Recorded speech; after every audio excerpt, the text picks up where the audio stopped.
The rain was falling hard that evening in Denver, Colorado. The kind of rain that turned streets into rivers and made you feel completely alone even when there were other people around. Thomas Wells stood at the entrance of Lincoln Park, staring at his phone. The time showed 7:42 p.m. He'd been waiting for 8 minutes. She never showed up, he whispered sadly to himself. Thomas was 65 years old, retired, and today was supposed to be his granddaughter Emma's birthday. Emma was turning 9 years old. Thomas had arranged everything. A small party at the park pavilion, a cake from her favorite bakery, decorations, and gifts. He'd spent the last 3 weeks planning it because Emma's mother, his daughter Rachel, had said she wasn't going to be able to celebrate Emma's birthday this year. Rachel was in the middle of a difficult divorce and was struggling financially. She was working long hours at 2 different jobs just to keep a roof over their heads. Thomas had stepped in and said he'd throw Emma a birthday party that she would never forget, but Emma wasn't there, and neither was Rachel. Thomas had tried calling them both multiple times, but both their phones went straight to voicemail. He was standing alone in the rain with a cake, decorations, and a broken heart. That's when he looked across the parking lot and saw a figure sitting on a bench, drenched in rain, completely still. As he squinted through the downpour, he realized it was a woman crying. And then he realized who it was. It was Rachel, his daughter, and she looked like she was in absolute despair. What Thomas would discover in the next few minutes would change everything about how he understood his daughter's life. And it would teach him a lesson about love, sacrifice, and what it really means to be there for someone when they need you most. Thomas Wells had always tried to be a good father. He'd raised Rachel with love and taught her the importance of family, hard work, and taking care of the people you love. He'd been present at all her school events, her graduations, her weddings. He'd supported her through her journey to becoming a nurse. But lately, Thomas felt like he didn't know his daughter anymore. Rachel had married a man named Michael 5 years ago. For the first 3 years, everything seemed fine. Thomas and his wife, Patricia, watched Rachel and Michael buy a small house in a good neighborhood. They watched Rachel excel in her nursing career. They watched Emma grow from a toddler into a beautiful, intelligent little girl. Then, 2 years ago, things started to change. Thomas noticed that Rachel looked tired. Not just regular tired, but bone-deep exhausted. When he'd ask her how she was doing, she'd say everything was fine, but her eyes told a different story. Patricia had mentioned it too. They both said something was wrong, but Rachel kept insisting that everything was okay. Then came the day Rachel showed up at their house with Emma, a small suitcase, and nothing else. She'd left Michael that day. Thomas didn't know all the details. Rachel was private about it. But Patricia managed to get her to talk. Michael had been having an affair.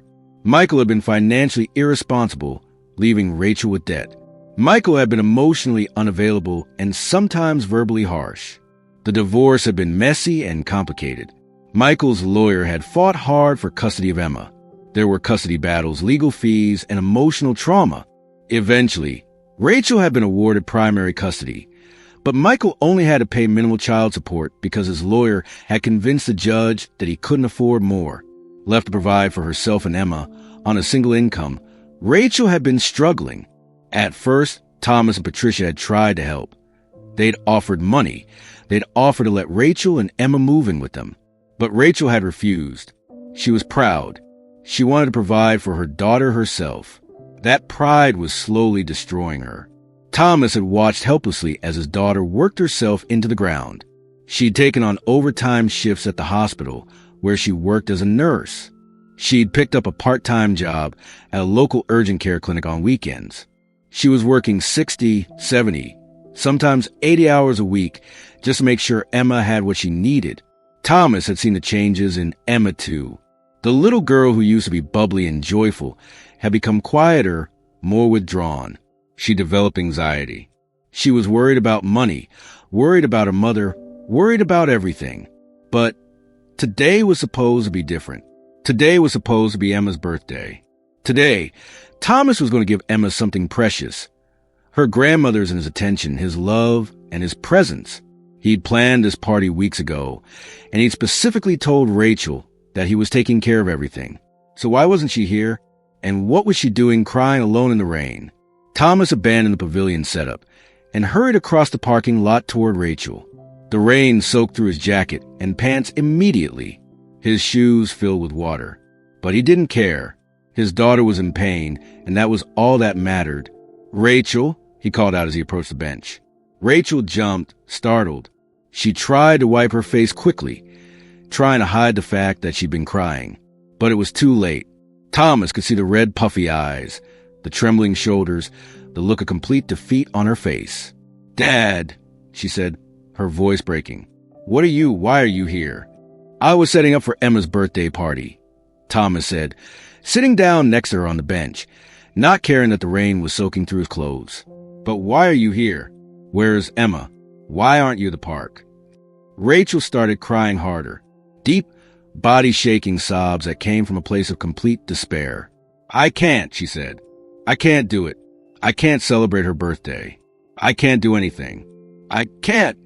Thomas pulled his daughter close to him, holding her as she cried in the rain. He didn't say anything. He just held her, because sometimes when someone is hurting that deeply, words aren't what they need. They need to know that someone is there with them in their pain. After several minutes, Rachel's sobs subsided a bit. She looked at her father with eyes full of shame and despair.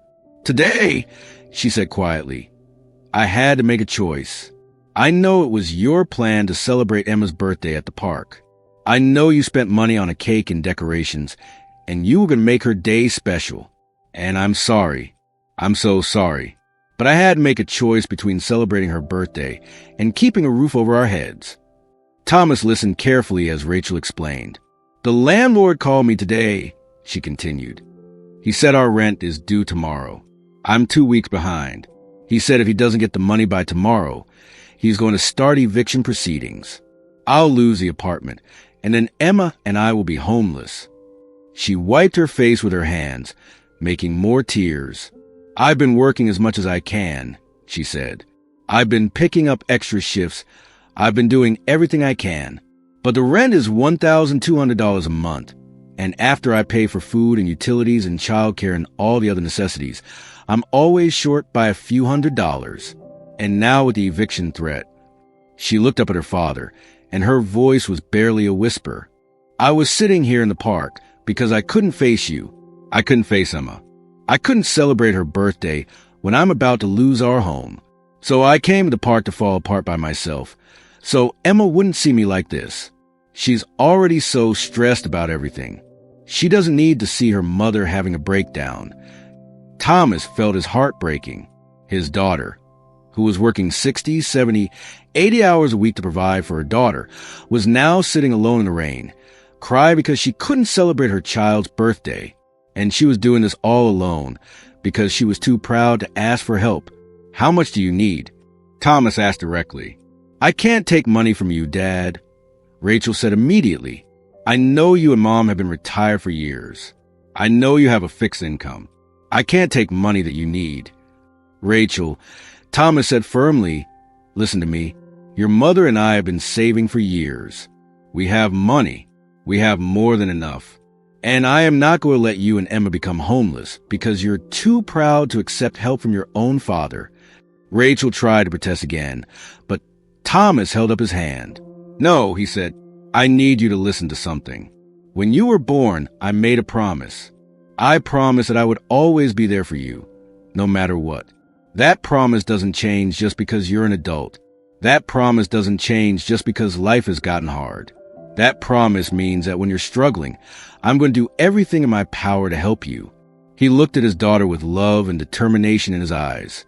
"You are not failing," he said. "Do you hear me? You are not failing. You are a single mother working multiple jobs to provide for your child. You are doing one of the hardest jobs in the world, and you're doing it alone. The fact that you're still standing, still fighting, still showing up every single day, that's not failure. That's courage."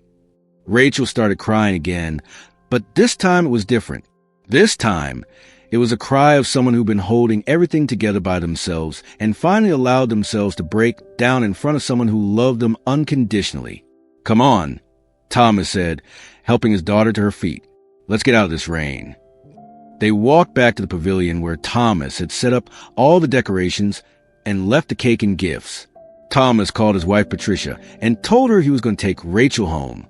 Patricia immediately understood what had happened and told him that she would come pick up his car from the park.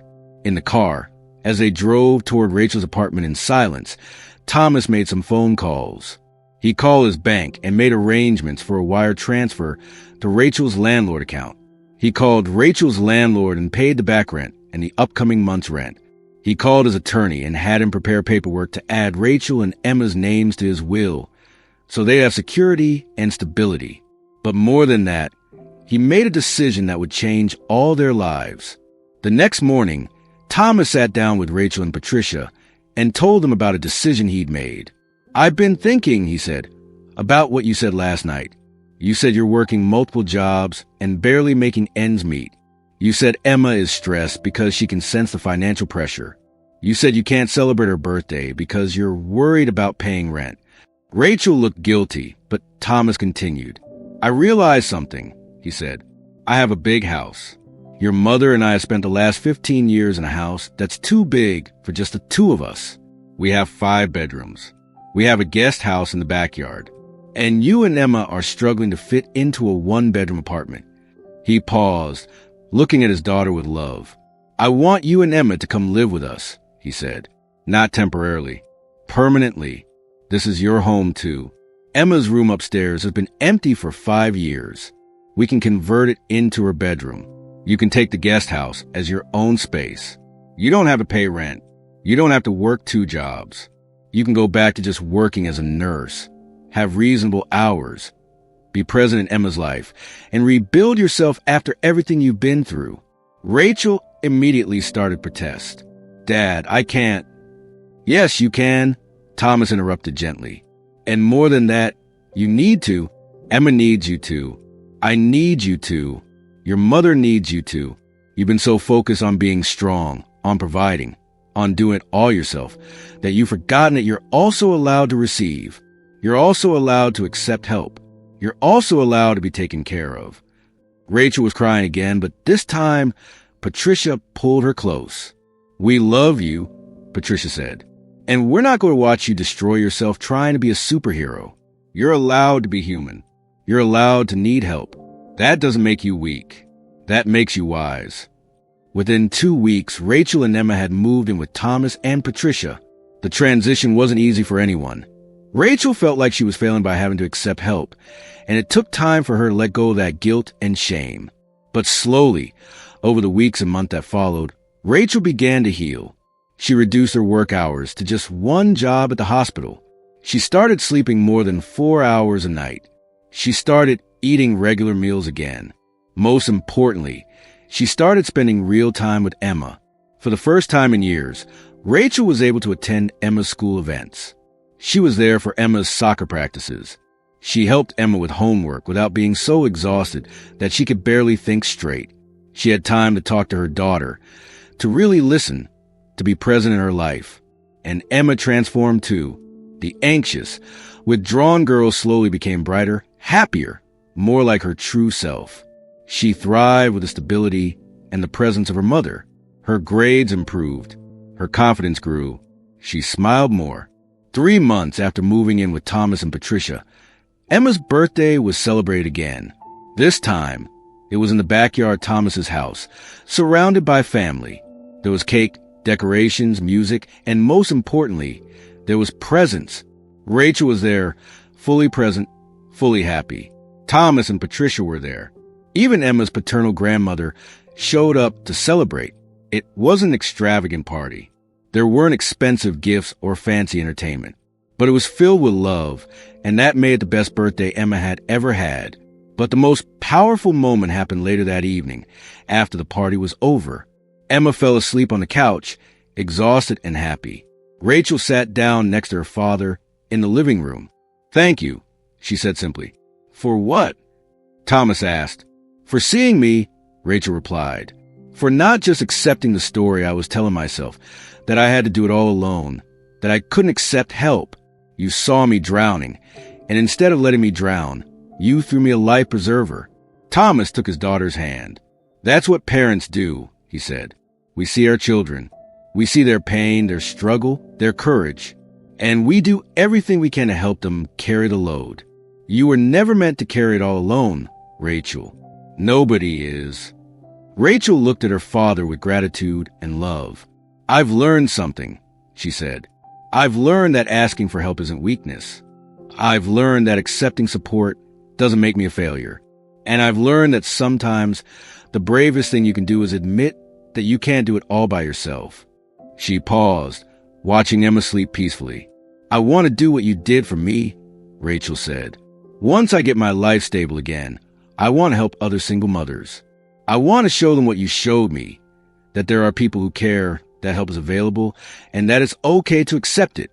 Thomas smiled. That was his daughter. Even in her healing, she was thinking about helping others. 2 years after Emma's birthday that night in the rain, Rachel's life had completely transformed. She was working as a full-time nurse at the hospital, with reasonable hours and benefits. She was dating a kind man named David who treated her and Emma with respect and love. She was financially stable. She was mentally and emotionally healthy for the first time in years. Emma was now 11 years old, thriving in school, happy, confident, and secure. She had a close relationship with both of her parents, her mother Rachel and her father Michael, who had also worked through his own issues and become a more responsible and engaged father. But Rachel hadn't forgotten the darkest days when she'd been sitting alone in the rain, thinking she was a failure, and she made good on her promise to help other single mothers. Rachel had started a support group called Not Alone at her hospital. The group met once a week and provided support, resources, and community for single parents who were struggling. She invited social workers, financial advisors, and other professionals to share their expertise. But more importantly, she shared her own story. She told other single parents about the night she'd sat in the rain, convinced that she was failing her daughter. She told them about the courage it took to accept help from her family. She told them about the wisdom in recognizing that taking care of yourself isn't selfish, it's necessary. And she provided practical help too. She helped connect struggling parents with food banks, with child care assistance programs, with affordable housing resources. She helped them understand that help was available if they knew where to look. The support group had grown to over 50 members. Some were just starting their journey as single parents. Some were years in and just needed community and encouragement. Some were healing and beginning to help others. One evening, after a particularly emotional support group meeting, a woman named Lisa approached Rachel. "Thank you," Lisa said. "Thank you for sharing your story. Thank you for making me feel like I'm not alone. I was where you were a year ago, working myself to death, convinced I was failing my kids, unable to accept help. But hearing your story tonight made me realize that I need to reach out to my parents. I need to ask for help. I can't do this alone." Rachel gave Lisa a hug. "That takes courage," she said. "And I promise you, asking for help isn't admitting defeat. It's choosing life. It's choosing health. It's choosing to be there for your kids in a way that you can't if you're completely broken." A few months later, Lisa came back to the support group to share her own story. She'd moved in with her parents. She'd reduced her work hours. She'd regained her health and her presence in her children's lives. And now she was helping other single parents navigate the same journey. This became the pattern that Rachel created, a cycle of healing and giving back. Each person who was helped would eventually help someone else. Each person who learned that accepting support wasn't weakness would eventually support someone else who needed to learn that lesson. But the moment that Thomas was most proud of was when Emma, now at 13 years old, came home from school and asked if she could volunteer at her mom's support group. "I want to help other kids," Emma had said simply. "I want them to know that even when your mom is struggling, even when things are hard, there are people who love you and will help. I want them to know that it gets better." Thomas sat in the audience the first time Emma spoke at a support group meeting.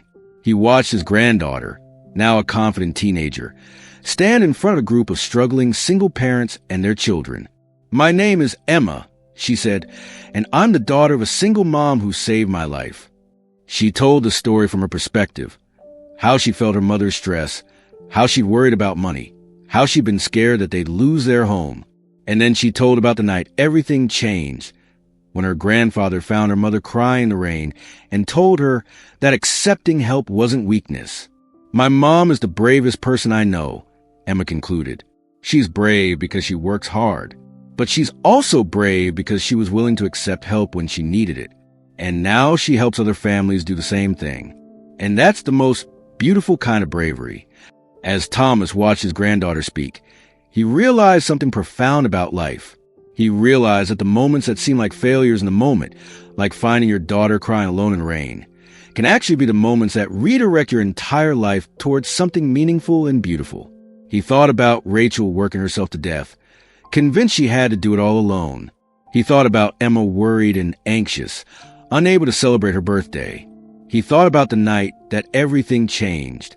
And he thought about the dozens of families who had been helped because Rachel had accepted help. He thought about the children who were no longer lying awake at night, worrying about their mothers. He thought about the single parents who had learned that asking for help wasn't failure. It was wisdom. That evening, Thomas shared his thoughts with Patricia. "I learned something important," he said. "I learned that sometimes the best thing we can do for someone we love is to catch them when they're falling." Rachel thought she had to do it all by herself. She thought that accepting help meant she was weak. But accepting help actually made her stronger. It made her healthier. It made her a better mother to Emma. And now she's helping so many other families. Patricia squeezed her husband's hand. "And I learned something too," Patricia added. "I learned that our job as parents doesn't end when our children become adults. Our job is to be there when they need us, to support them, to hold them up when they're falling down. And our grandchildren benefit from that support as much as our children do." They sat together in comfortable silence, thinking about the power of family, the importance of accepting help, and the ripple effect of compassion. The rain had stopped long ago, but the night that Rachel cried in the rain had changed everything. It had changed her life. It had changed Emma's life. It had changed Thomas's life. And it had changed the lives of dozens of families who would never even know who Thomas was, but who had been helped because he'd been willing to see his daughter's pain and do something about it. Final call to action. If this story moved you, if it made you think about the people in your life who might be struggling and hiding it, then I need you to do something right now. Hit that like button. Share this video with someone. It could be someone you know who's struggling, or it could be someone you know who might need a reminder about the importance of reaching out for help. Subscribe to our channel so you never miss these stories about family, sacrifice, love, and the power of showing up for people when they need you most. Because here's the truth. There are people in your life right now who are drowning. They're working multiple jobs and barely keeping their heads above water. They're lying awake at night, worried about money. They're struggling to show up for their children while barely surviving themselves. And most of the time, they're doing it alone because they're too proud, too ashamed, or too scared to ask for help. What this story shows us is that the people we love need us to see them, not just to see them in the good moments, but to see them in the dark moments too. They need us to notice when something is wrong. They need us to reach out instead of waiting for them to ask. They need us to offer help, even when they might refuse it at first. If you know a single parent who's struggling, reach out to them. Don't ask if they need help. They probably won't admit it. Just show up. Offer specific help. Maybe it's babysitting so they can sleep. Maybe it's groceries. Maybe it's helping them navigate resources like food banks or housing assistance. Maybe it's just letting them know that you see their struggle and you believe in them. And if you're the one struggling, if you're the one working multiple jobs, worried about paying rent, barely keeping together, please know something important. Asking for help isn't weakness. Accepting help doesn't make you a failure. It makes you wise. It makes you strong enough to admit that you can't do it all by yourself.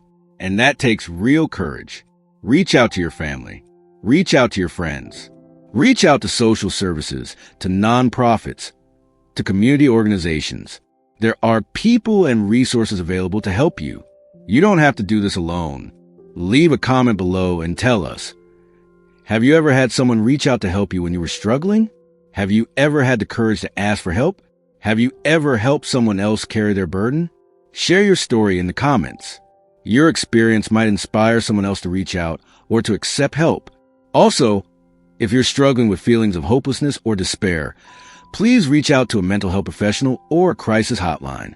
You are not alone, and there is help available. Don't forget to subscribe and hit that notification bell. We release new stories every single week about real people whose lives were changed by compassion, by help, by love, and by family. We'll see you in the next video. Stay strong, reach out when you need to, and remember, asking for help is not failure. It's the bravest thing you can do. Thank you so much for watching.